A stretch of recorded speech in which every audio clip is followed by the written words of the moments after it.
Kaieteur Radio, keeping you informed. Demerara and Essequibo 99.1 FM. Burby's 99.5 FM. Kaieteur Radio. Guyana is now a full...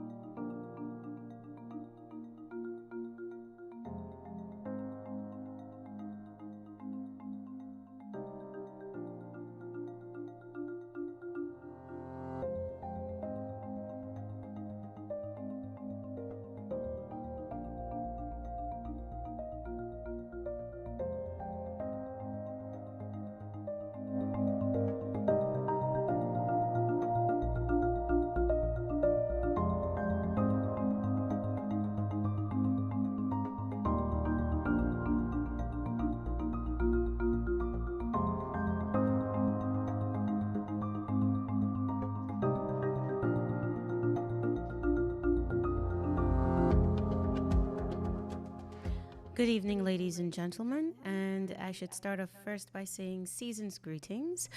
Welcome to a special edition of Governance, Corruption, and Justice. I am your hostess for this evening, senior journalist of Kaieteur News, Kiana Wilburg, and with me this evening is the advisor on borders, Mr. Carl Greenidge. Sir, welcome to tonight's program, and thank you for participating.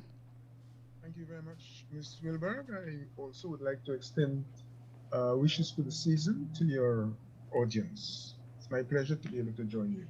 Thank you very much, sir. So we do have a very limited time slot here, so I'll jump right into our discussion this evening. Sir, during the first 2 weeks of August 2020, you were retained by the People's Progressive Party administration as advisor on borders. And your acceptance was unsurprisingly met with some backlash from your party, the People's National Congress Reform, and from the wider faction, the APNU-AFC coalition. Considering this, would you say that it was a difficult decision for you to make in the beginning to accept the appointment? And were you disappointed with the criticisms that followed, given the importance of such a position? The appointment. And were decision to respond to the PPP's offer was not a very difficult one. Okay. Because what we discussed and what was not actually formalized until several weeks after was to continue the work I was doing. I mean, you've put it by giving it a title, but to the person in the street, let me just make it clear. The job I'm doing now is no different from the job I was doing last year at this time, or 2016, in that I'm being asked to look after the country's interests vis-a-vis the neighbors that pose a challenge to our sovereignty. And in terms of my work, it applies to, we have problems with all sorts of neighbors, or for a lot of the time. And this is in the national interest. It isn't something on behalf of a party. It isn't something on behalf of a particular government. And for that reason, I would explain the matter this way, that I'm the agent for Guyana, to the ICJ in particular, and not an official of the PPP. No, many of the people who reacted, and let me say to you that I look at Facebook infrequently. The blogs I look at even more infrequently, because one finds in Guyana very often a tendency for the public, at least the public involved in those social media, to jump on any bandwagon in which criticism is leveled at something. Something is beautiful until you hear somebody criticize it, and then everybody's going to say, oh yes, I remember his mother was such and such a person, his auntie did something, he was always a criminal. The reality is that I am working on behalf of the citizens of Guyana, and without defined borders or protected borders, you have no political party to look after, and you have no land on which to live. So let us be clear. This is something in the national interest, and you will have noticed that both the political parties in the House, as well as the smaller parties, are in agreement with the thrust of the work that's being undertaken. Okay. Thank you very much for that explanation, sir, which brings me to my next question focused on the Guyana-Venezuela case. Recently, you would have indicated to some members of the media that the case management for this matter is set for January 15, 2021. Can you explain for the public just some of the issues that are expected to be handled during this session? Thanks again. The case management is, as most citizens would have seen when the Chief Justice, for example, was dealing with the Guyana elections challenges. And what that means is that the president of the court, chairman of the court, and his registrar will invite the parties, as they did in 2018, to decide on the apportionment of time and the sequence of events that will take place in relation to the court. Now, what we expect is that the registrar and the president of the court will say to us each, how long do you think you need to prepare your case, given that this case is about the question of validity, the nullity or validity of the 1899 Paris Award. And we will say to them, whatever it is, let us say, for example, we will say to them 10 months, and the court will ask the other party, if the other party is present and willing to participate, and that other party will, let us say, 14 months or 2 years.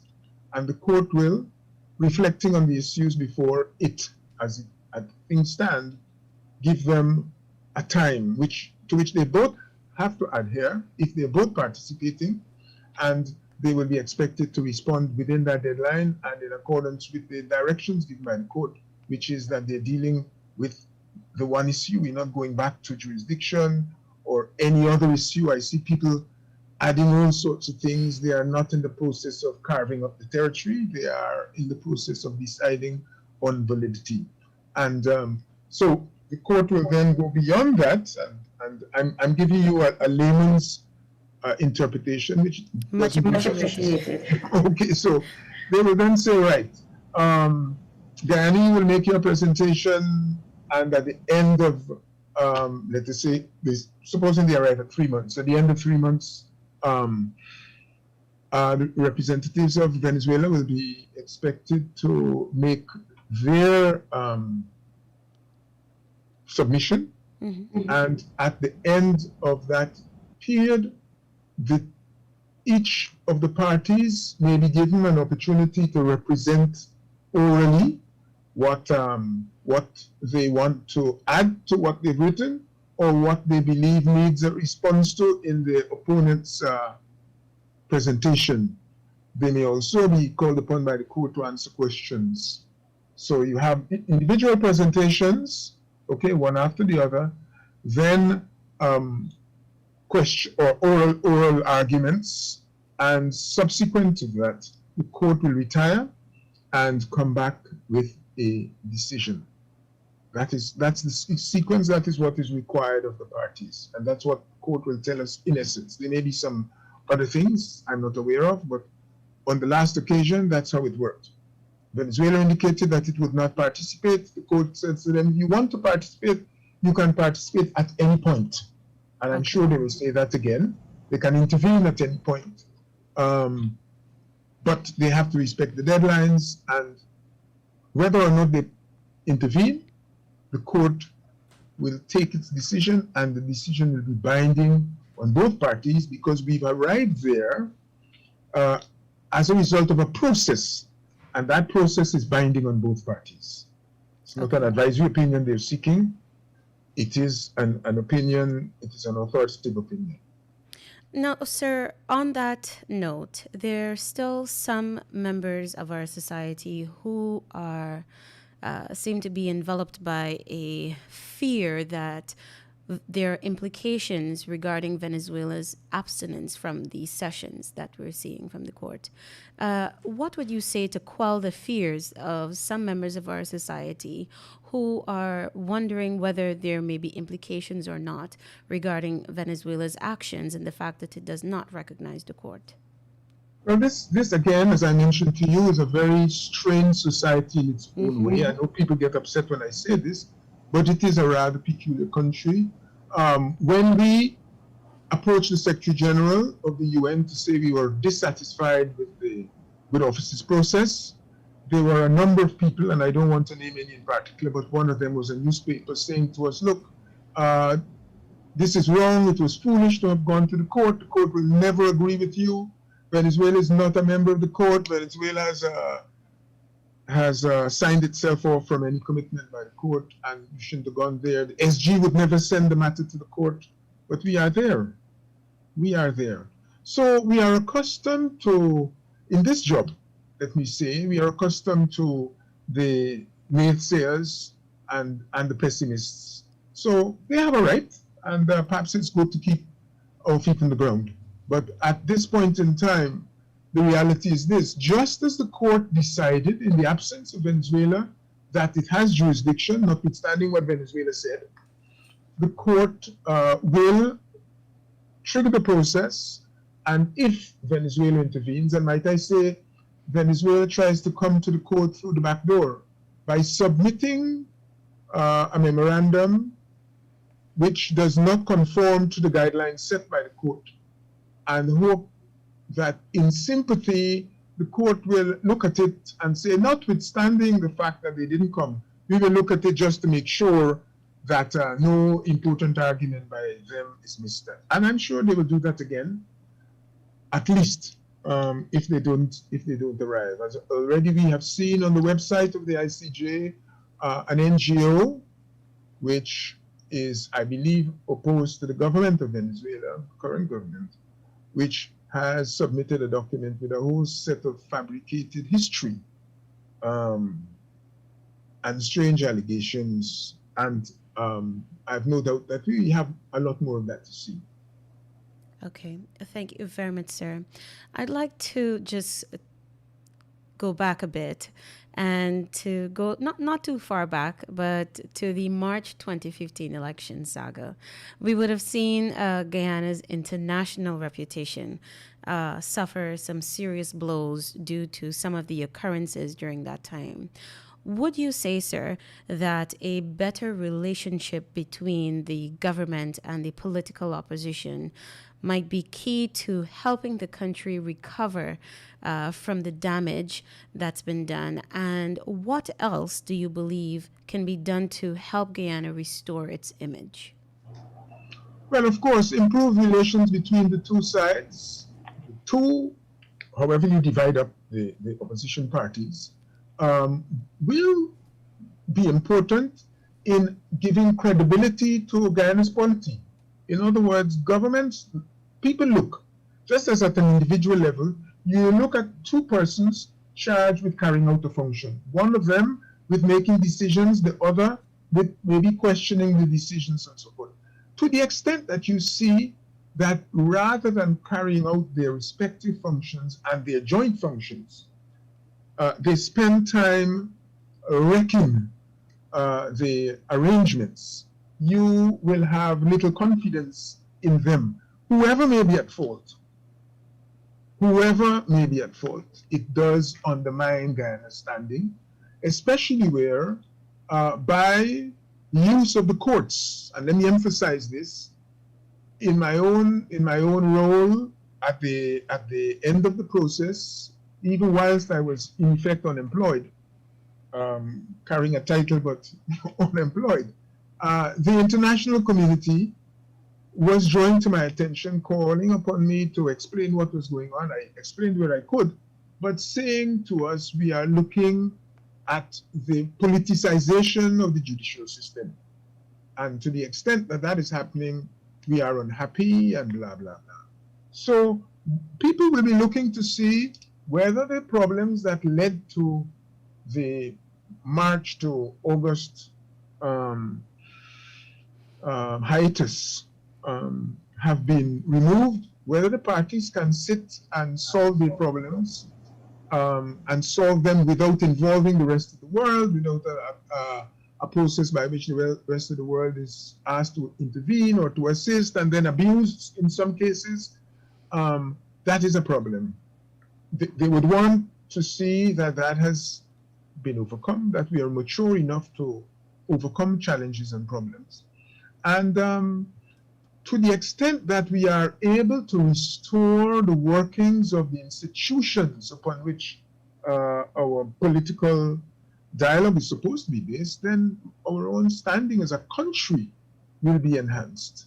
And the standing of the leaders, whether they be presidents or prime ministers, foreign ministers, or opposition leaders, they will be enhanced. Because this matters. If you can't manage the system that is yours, that it is you, the two political parties have fashioned, then people will not have confidence in you. You may think that you're looking great in your own eyes, but the international community actually has little patience for these sort of impasses that we arrive at. And you remember the Caribbean in 2018 and 19, some heads were saying, or at least one head was reported as having said, that they don't really have time to spend on Guyana again. So the question you raise is an important one, and let me go on to say that to the extent that some of this dialogue it's involves so much vitriol, then we will have a difficulty with even with the case, because people see a lawyer speaking, but as I keep saying, it is not merely a process of lawyers speaking to a lawyer, it has a diplomatic side. And to the extent that you have these problems, then the belief that you're trying to solve a specific problem which requires collaboration, but the two parties are demonstrating collaboration, you are going to undermine your own case. Thank you very much, sir. I think we will take a moment for a short commercial break. And when we return, we will continue our discussion on matters related to challenges in Guyana's governance framework.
Good evening again, ladies and gentlemen. If you're now joining us, this is a special edition of Governance, Corruption, and Justice.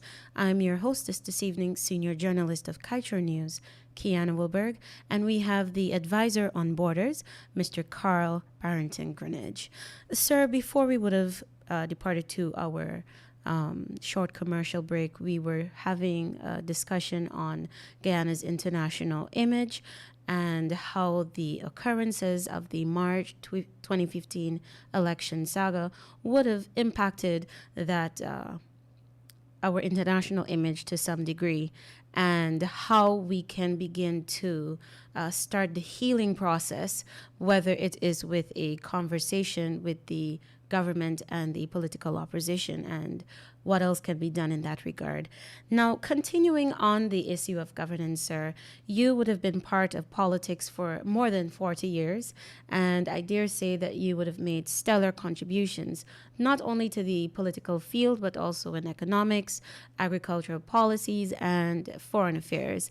And based on your participation in these varying areas, sir, what would you say have been some of your observations over the years regarding the major challenges to governance in Guyana, and how do we begin to address them? Well, thank you very much for that kind introduction. I'm not sure that that I deserve it, but yes, I have been around a while. But in terms of observations, perhaps the biggest problem one sees in governance in Guyana lies at the level of dialogue between the political parties. It remains the heart of the problem. And I mean, people, I suppose many other people would isolate race as a major factor. But, you know, I believe that maturity in the political parties and better accountability of the political leaders, and by this I'm not singling out presidents, I'm not singling out one party versus the other. Better accountability would, I think, go a long way to perhaps attenuating some of the consequences of the sharp racial divides that we have in Guyana. So dialogue is an important one. Dialogue between the political parties obviously is a lacuna, an element that is missing and clearly inadequate.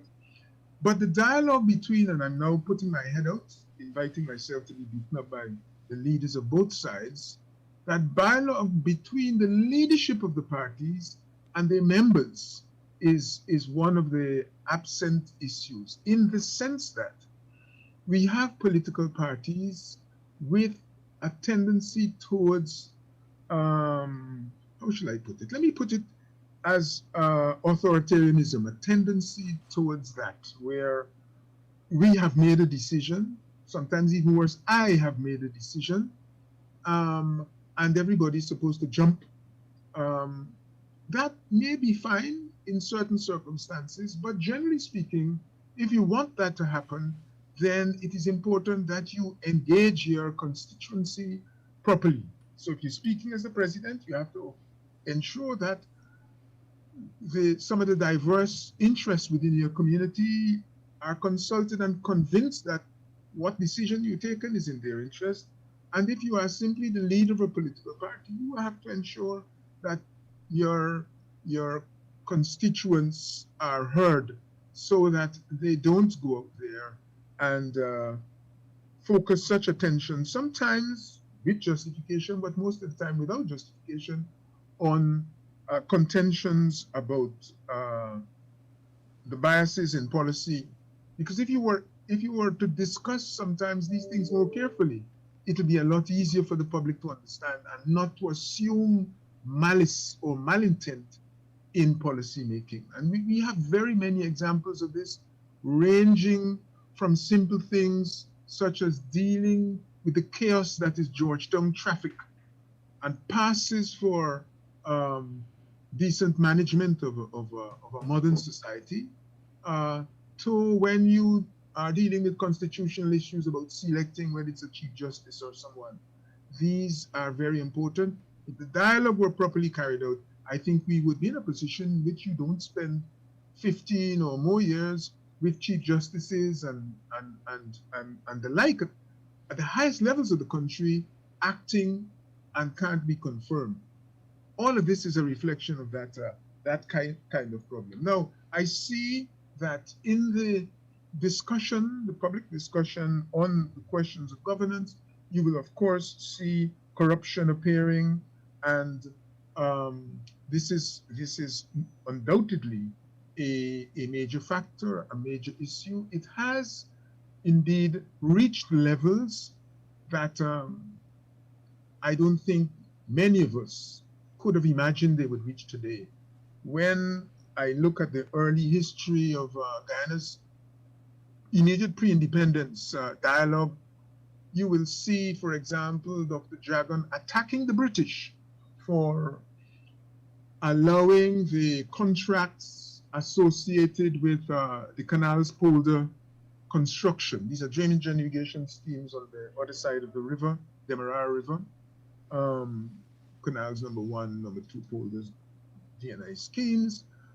He alleged that these were being constructed in the interests of those who had estates over there, the Europeans who owned estates and so forth. So that was the extent in the 1960s when the PPP was in office. Before they lost office, you had big outcries over corruption associated with a government minister and Prashad Nagar, for example, and the apportionment of lands there and stuff on the global agri thing, agricultural project, where there were obviously a combination of corruption and incompetence. But in recent times, and I'm not singling out anybody here, in recent times, what has happened is that you, of course, have had the intrusion of drugs, which brings another dimension, into a tiny society. We are both tiny as a country and even more tiny as a society, so we're small. And I mention this because where drugs are involved, if you are a small state, you can be easily bought and acquired by drug dealers. So this has become a factor. It's become a factor in the campaigning, in the funding of campaigns, in all sorts of things. And governments are, by and large, we've seen it elsewhere in the Caribbean, unable.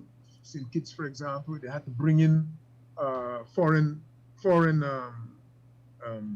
detectives and police chiefs and deputy police chiefs to help and to assist. And in many of the cases, all the heads of CID were foreign at some stage. We are bearing the consequences of that type of intrusion and are not managing it well. Whatever my colleagues may say, it is not well managed by the public, to the point where this has served as a discouragement to even Guyanese from visiting the country. So crime is an important factor in the flight of Guyanese out of Guyana. It is an important factor in the politics, as I say, in terms of financing of the politics. And it is also contributing to a discourse in which people feel that they have open season to attack politicians. In other words, I've been following a set of letters in the newspaper and general comments in which there is a statement as though the entire political establishment is corrupt. Everybody's there. Well, we've gone through a period in which people believe that politicians have made a lot of money, and I think this is a period in the past, and that therefore young politicians entering believe that that is acceptable. You know, that you should come into the business of politics with the purpose of filling your pockets, and anything is acceptable. So the failure of governments, let me say this, the failure of governments to properly deal with their own allies, their own party members who have engaged in corruption, has served to undermine their own standing in the eyes of the public. But I would also say that if the public finds that their politicians are corrupt, the public has to look at its own attitude towards corruption, where people feel that, well, maybe it's justified. You've got one section of this society that sees white-collar crime as acceptable because nobody loses, and another section of the public that regards it as absolutely vile.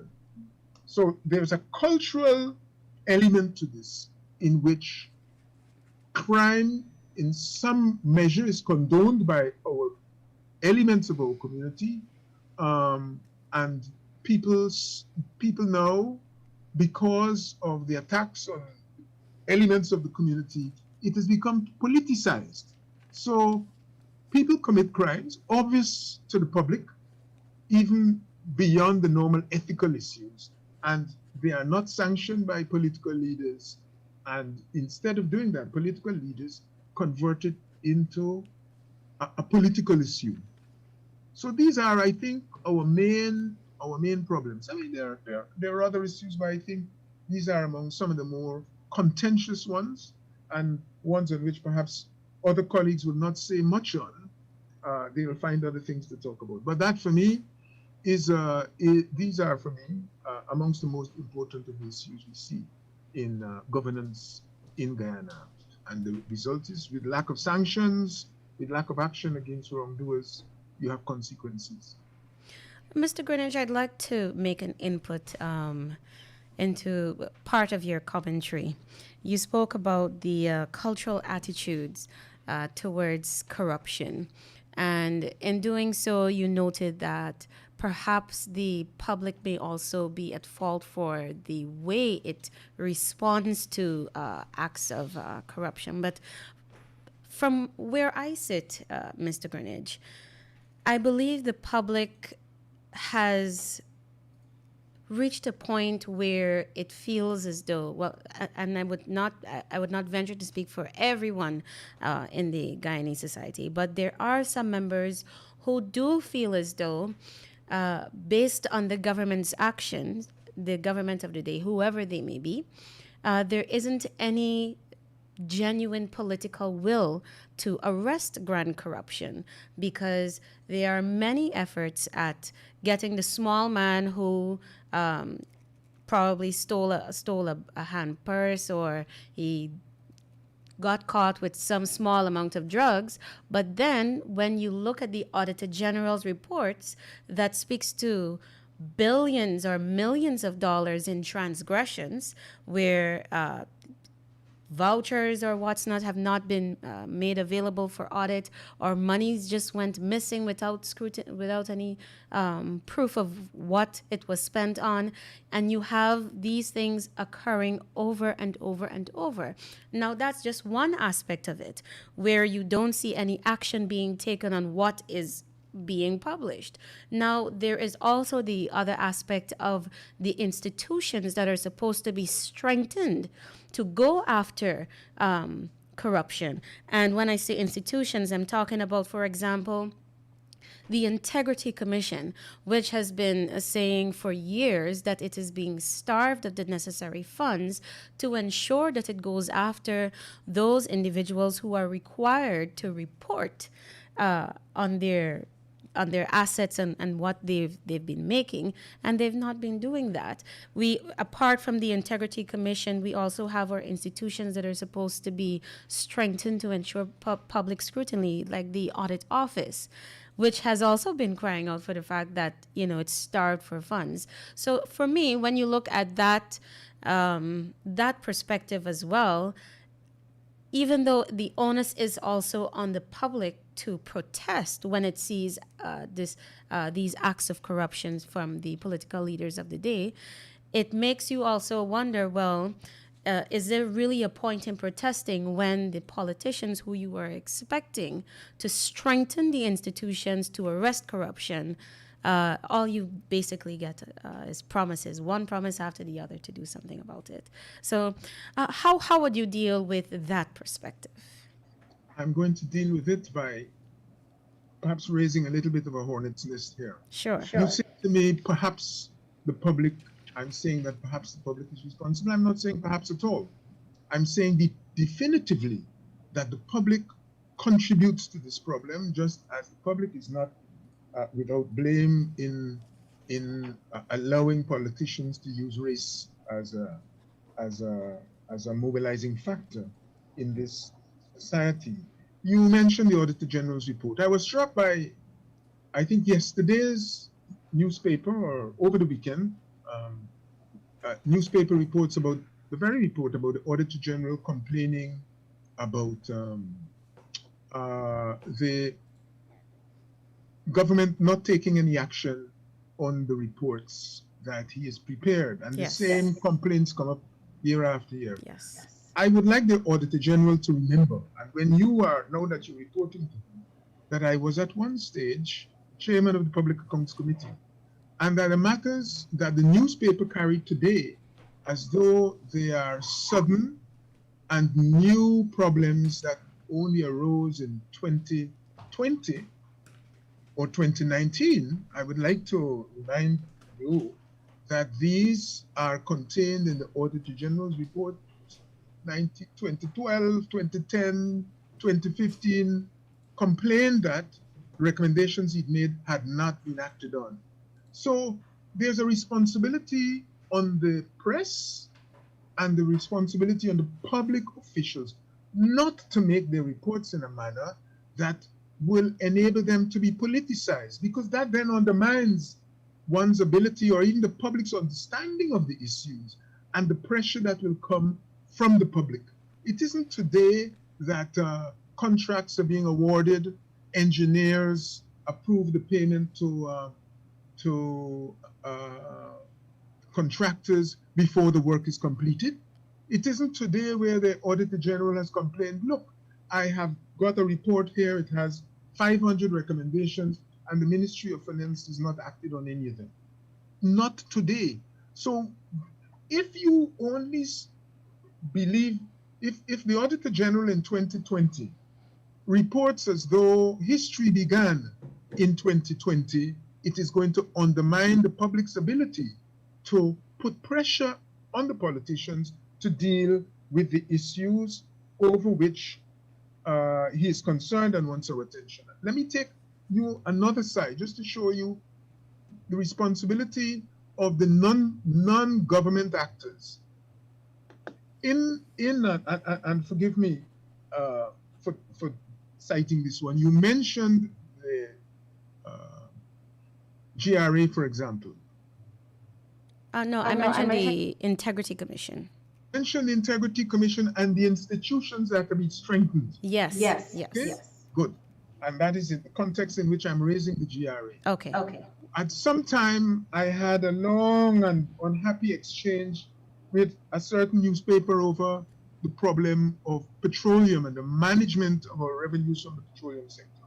I remember making it very clear that one of the challenges, one of the things the government should do, and one of the things the newspapers themselves should do, is to hold the government's feet to the fire. I remember using that term, in putting greater skills in the GRA. As a matter of fact, during the course of the election campaign in Berbice, I had cause to refer to what I call the comedian, who was suggesting that the GRA doesn't have to be competent in terms of analyzing expenses. And I said the person was a comedian because although he appears to have lived in the US or North America, you know very well that in submitting accounts to the revenue authorities there, they are likely to look very closely at the expenses that you're seeking to get tax concessions on. It is part of the heart of the work of the GRA. And now people are beginning to understand, including very newspapers, that it is the GRA that has to work on the accounts of Exxon, for example, or Hess or Total when they make the submissions.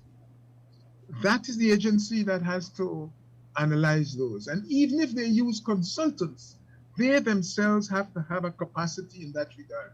Now, what I'm saying is that some degree of ignorance characterizes the public debate.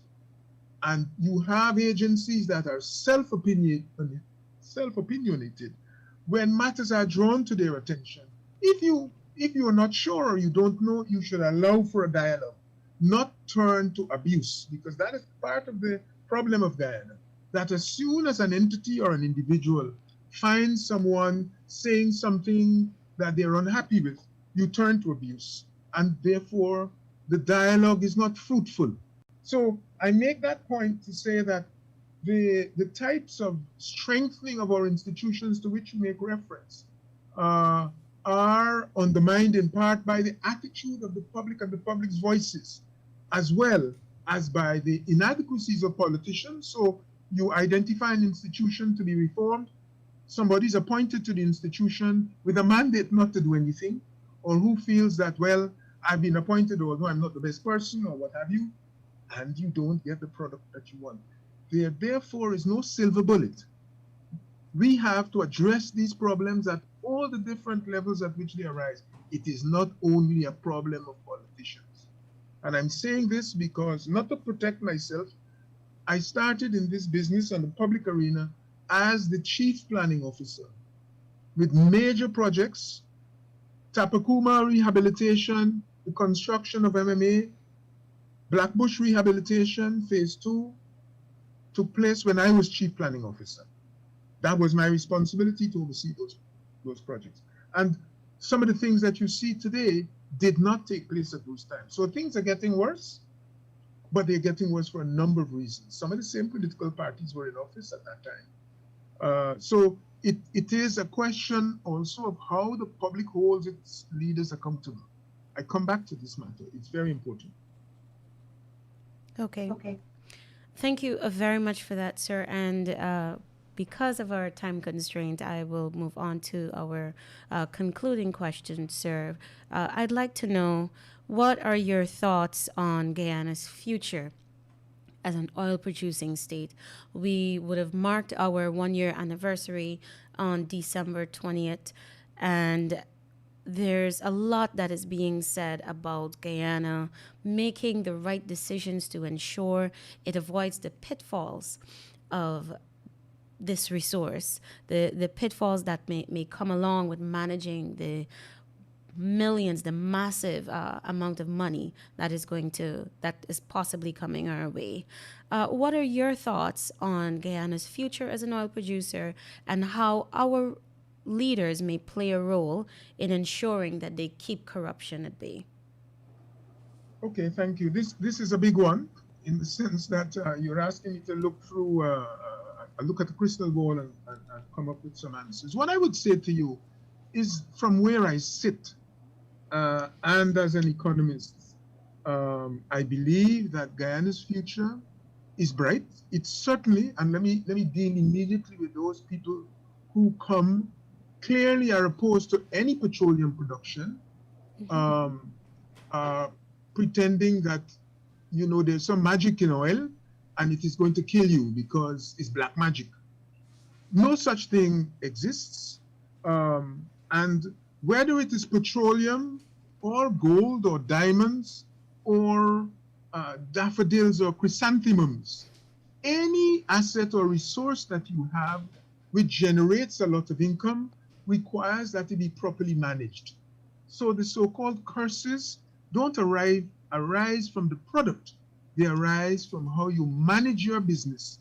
And if you start off believing that you should not exploit petroleum because the rest of the world will be blighted by it, but you sit and allow the rest of the world to cause climate change and damage you, you're not going to get very far. Our task is not to not exploit resources, but ensure that these resources, which are public goods, are managed collectively. So the rest of the world has a responsibility to ensure that we don't damage our climate. It isn't Guyana's responsibility alone.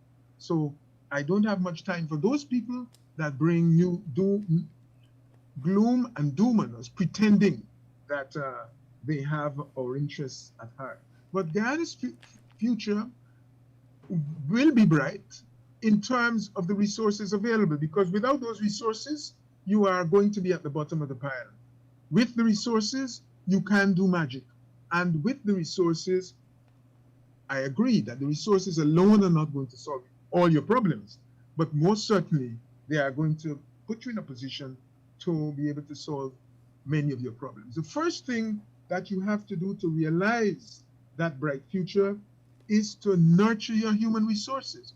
No country that allows, as Guyana did, its population to decline, even though it is relatively slight, over the period, for example, 1961, 62, when I left Guyana, came back 1974, and today, the population of Guyana has suffered in that way. When you compare it for example, to Trinidad. We're moving from 750,000 to 1.5. We've hardly moved from 750,000. You need to nurture your human resources, both by ensuring that the quality of their health and the quality of education and the like. This is very, very important. We'd like to boast that Guyana has produced some of the finest and the greatest. We don't always acknowledge our people. Some of the great composers today are Guyanese born, learned in Georgetown, believe it or not. I say that because, anyway, don't let me go there. And many of them are, almost all of them are now living abroad. They can't make a living here. Many of them are working abroad. They hardly want to associate with Guyana when they make their names. And we have to find a means both of generating skills here, training and developing people in the new skills that matter, science, technology, basic maths, numeracy, and so forth, and to hold those skills. But in addition to doing something for the skills as such, you need to ensure that the quality of services and life of Guyanese is improved. You can't be living, whether it is in Matthews Ridge or it is in Angois Avenue in Berbice, unable to find entertainment in the evening except interfering, troubling, robbing, or making yourself a social nuisance. We have to be able to put in place entertainment, cultural things that will enhance the quality of our people. And resources have to be directed to that across geographical space, across cultural and ethnic groups. It doesn't matter whether you come from Blackbush Boulder or from somewhere else along Essequibo. That quality of life, medical health, general entertainment has to be a priority. And in addition to that, we have to ensure that our institutions work and that they work constructively. You mentioned the institutions. Yes, whether it is a police, it is customs, these places have to work. And for that, as politicians, let me come back to the political, because you asked about political leaders, they have to understand that life is not just about control. Life is not just about control. You don't appoint a commissioner of police or the head of, let us say, what is the place across the road that deals with our cultural inheritances, as though every one of them must be somebody that should jump when you look in their direction. It has to be a degree of competence. You have to commit yourself to the competence of your public servants. You must not be afraid of a public servant saying to you, well, madam, I do not agree with what it is you're suggesting. Bear in mind, A, B, C, D have occurred. You don't treat that person as an enemy of the state and then try to fill all the offices of the state with party apparatchiks, with party persons. And I say this because both the political parties are guilty of this, have been guilty of this over the years. They're not going to get the best out of the service. Our technicians today are less competent than, as a group, let me put it that way, the individuals may have exception, than those that worked for, let us go back far enough, President Burnham, or Prime Minister Burnham, who was not unhappy about his public servants. He had some wars with them, let me say, as I'm sure Professor Harold Lutchman, would attest to. But the quality of service was there, and it was there because they had space. They were able to say to you, A or B is not going to give you the result you want. They have to be able to tell you that. And our politicians have to learn that it is not a question of dominating and controlling. And if we recognize the importance of human resources, putting in place policies of the type I mentioned just now, and also ensuring that in looking at appointments, you don't first start to look at people who must simply jump because you say so. We will go a long way because we have produced exceptional people. We need exceptional people. Some of the challenges we face are challenges that are going to be are going to be unusual. So you need people that can also think outside of the box. You need people that can think outside of the box. And the fact that we could find ourselves doing some things which Barbados and Trinidad do and do it less well than those countries tells you something is wrong. You have to pay attention to our institutions in the manner that I've addressed. I hope if after this I find myself on the street that you are going to be able to rescue me from my political peers. Okay? Thank you. Mr. Greenidge, thank you very much for your insightful perspectives this evening. I do hope that we can have you back on the program and for us to continue this initiative that we've embarked on at Kaieteur News, which is to educate our brothers and sisters about what is really going on with their resources and how do we go about finding the solutions. It's not just about identifying the challenges, but finding out as well how do we solve the problem. Mr. Greenidge, thank you once again for being part of this initiative. And to our listeners and viewers on Facebook Live, we thank you for also participating, and we look forward to having you part of these discussions into 2021 and beyond. Good evening, and do continue to be safe.